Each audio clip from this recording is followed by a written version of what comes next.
All right, guys, so over this past year, we've made a lot of money. So what we're gonna do today is we're gonna go over how you can go from making $150,000 a year and growing to now just making, around $49,000.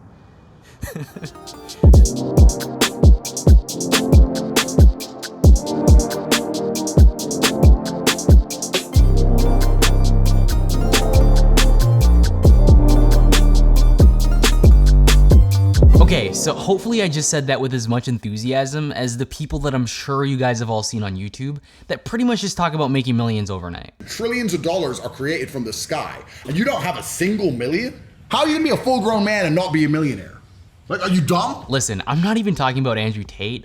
I'm talking about those videos where you see a YouTuber hop on and they talk about how they went from making minimum wage to just over $1 million in like a year.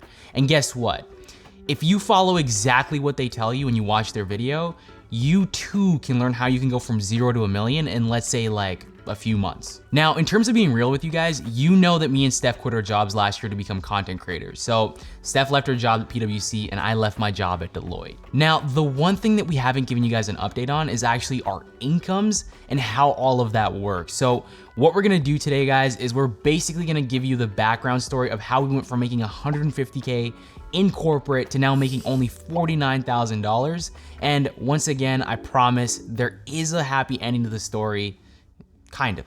Okay, so when Dan and I started our careers in the corporate world side of things, I was actually a recruiter at a really small recruitment firm, and then he was an associate at one of the really big banks in downtown Toronto. And the reason I'm even bringing this up right here at the beginning is because we want to take you guys from the very beginning of our money-making journey and our first full-time salaries all the way up to where we're at now. So on my side of things, I wouldn't say that I was being underpaid necessarily, but I was definitely making an entry-level role salary, and it was an entry-level role. It was also in a city that I wasn't living in before getting the job that I had to move to, so I had no network here, no connections, and I was just really happy to have a job even though I was not making very much money and my expenses were about to start going up a lot.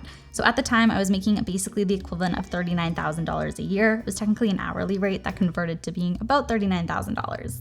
Now on Dennis's side, he had a situation with like a really weirdly long contract. It was an 18-month contract that they got him to sign. So he was also making the equivalent of about $50,000 a year. Now to give a quick fast forward version of the next few years, Den and I both eventually made our way within about 6 months to PwC and to Deloitte.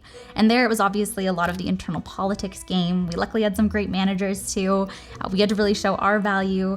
Tons of crazy work hours. We had some good salary negotiation attempts, some failed ones too along the way. A lot of stuff happened, but basically we were able to grow our salaries for me from $46,000 when I started at that job all the way up to $72,000. And on Dennis's end, he went from $50,000 to $78,000. And that was all within just 3 years for both of us. And at some point during all of that, we ended up starting our YouTube channel together. And at the very beginning, we definitely weren't making any money at all. It was more just like a weekend side thing for us. But eventually we were able to grow it to this point where we were making thousands of dollars a month from it. Now, something that I think is important to understand when it comes to being a YouTuber, and specifically a YouTuber who's making money from it, is that your view and your outlook on that money can be pretty different depending on the situation you're in. And there's kind of two big sides to this. One could be that you're viewing your YouTube or your creator income as income. So basically it's similar to the money that you'd have at any other regular job, and said now your boss is YouTube. So you're viewing your income and all the money coming in as like your paychecks. Then the other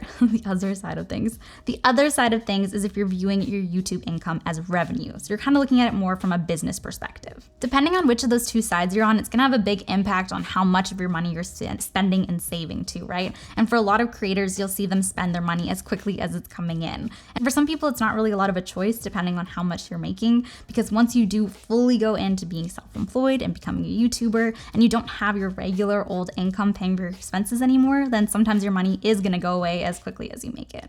You know, when we decided to quit, we had actually reached the threshold where it made sense from a tax planning perspective to set up your own corporation. So basically the way that we structured it was so much so that we were employees within the business. So what that means is that instead of the money coming directly to us, it would first go into our business bank account, and then the corporation or the business would then pay us. This should actually answer a lot of the questions that we get around certain tax deductions and tax credits. And guys, we're honestly just not eligible for any of the self-employed ones, right? Like, once we set up that corporation, we were no longer eligible for any deductions or any credits that are for self-employed individuals. And once again, we set this up for a number of reasons, or we set it up this way for a number of reasons. But you have to keep in mind that there is a lot that goes into it, especially if we're looking at it from a legal perspective, once you make that decision to actually form and set up your own company. Probably one of the big things to consider is that you have to be the one that pays taxes on behalf of your employees. So once again, it's just me and Steph technically in the company, so it's not like that crazy. But for those of you guys who don't really understand what I mean by that, basically if you work a regular job, when you look at your pay stub, those taxes that you see your employer taking out and then remitting to the government on your behalf, those are things that we have to do ourselves, right? Now, what's great is that we do have an accountant who more or less makes sure that, we're on top of things and we're doing things in accordance to how this should be done. But it is one more thing that you have to be doing yourself and you have to consider. Now, going back to the money piece, if you've watched any of the budgeting videos that I've done so far this year, then you would know that we pay ourselves out $2,036 a month. So when we threw up on the thumbnail that we're making $7.20 an hour, that wasn't just a random number or something that we made up. It's technically pretty close to how much we're actually making on an hourly basis if you take into consideration all the hours that we actually do spend every single week on all the different stuff that we're working on. But there is still an important piece to the picture missing, and that's how much the business actually brings in. Up until this point, we've actually only been paying ourselves out a fraction of what the business itself brings in. And that might sound kind of crazy to only be paying ourselves out a smaller amount if we're making more money than that, but you have to remember what we were talking about earlier, and that's the fact that our goal was really to focus on building a sustainable business overall. Like back when we first quit our jobs just over a year ago now, or about exactly a year ago, we had some solid savings at the time. We had an emergency fund. We also had about $40,000 to $50,000 sitting in our business bank account already. And again, our goal was to make sure that we weren't bleeding the business dry, that we had money to put into our content, and make sure that we were building and making even better videos for you guys. Like we kind of touched on before too, I think a lot of content creators can spend their money as quickly as it comes in, right? And that could be on simple things like your rent and just the basic things that you have to spend money on to live, or it could also be on creating more content and putting it towards taking trips and stuff like that. And the main difference or potential problem with doing that too is before you used to have your 9-to-5 income and your side hustle income, but now you just have this one main pot of money and you could kind of be overspending on all of those things in the name of creating content. Okay, so to give you guys a better picture of where we are today in terms of the business, the money really does vary significantly from month to month. And that's mainly because we have so many different revenue streams that just kind of pay out on their own timelines, right? So for example, if you have YouTube ad revenue is one of those ones where it's gonna pay out consistently in terms of the date, but when it comes to the amount, that's gonna vary from month to month.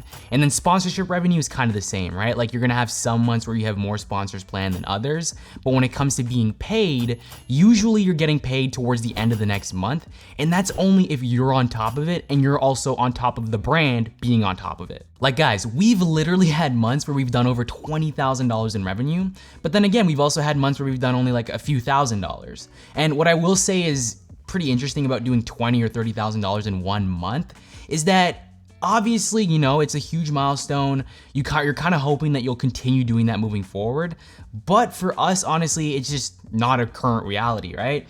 What I will say though is that when we saw the money hit the bank, we were basically like, oh shit, like this is real. But at the same time, if you know me, you know that I'm like very, very superstitious. So I kind of low-key said to Steph, like, maybe if we act normal, it'll just continue moving forward. Anyways, I know we mentioned this in the 1-year recap video, but I also think it's really important to note that we haven't even been focused on the monetization side of things, right? Like our goal was at first to build the foundation, then focus on getting you guys as much value as we could, and then focus on the monetization piece. Now that we're in a place where monetization actually is a key focus for us, something that we've been referencing back to a lot recently is our exponential growth chart, right? So for those of you guys who have no idea what the hell I'm talking about, basically when it comes to growth, ideally when you're working on something that you own in full, so whether that be your business, whether that be something you want to learn that's new, whether it be like one of your goals that you're trying to meet, something that you realize is that when it comes to growth, nothing really grows in a linear fashion where it's a 1-for-1 trade-off. Usually, this is where you're gonna see the hockey stick analogy on exponential growth. So typically what happens is that on your growth journey when you're first starting out, you're moving at a much slower pace, right? But then once you actually hit your stride, you'll start to notice that your growth graph starts to resemble a hockey stick.